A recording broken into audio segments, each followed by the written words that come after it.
A really important thing to understand about prevention is understanding how and why things occur.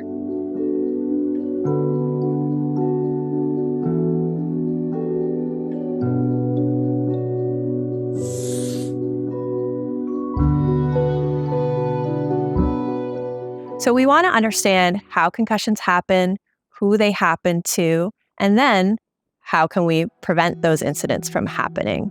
And that will help us target prevention and understand practices for prevention. And so there's different considerations for a concussion because first and foremost, it is a brain injury.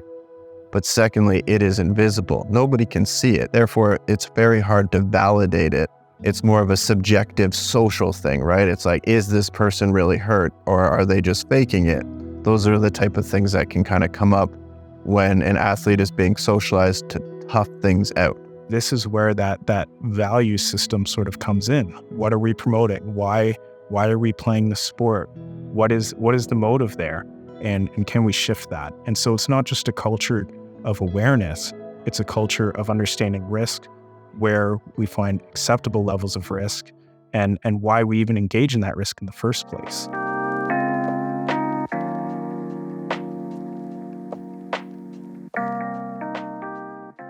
Various people can understand their role in that. So it is going to differ based on the person, but I would say there's something we all can do.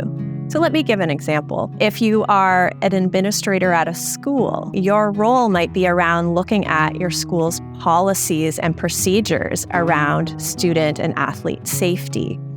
As a teacher, looking at the environment that you have people participating and being active in. Are we removing tripping hazards?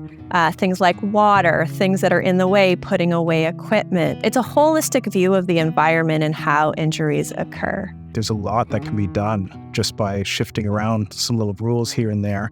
That just makes the broader environments safer.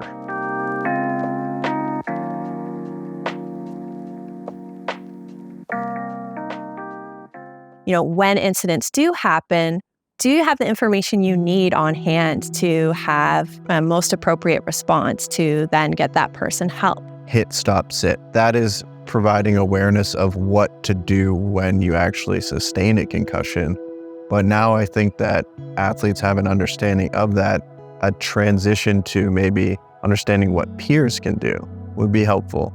So we still have that existing model, but if we had a transition of what peers or parents or coaches can actually do on how to actually communicate with that individual who has a concussion, I think that could be beneficial and a logical next step in the way that we go about preventing injuries or reducing the harm that the injury can have.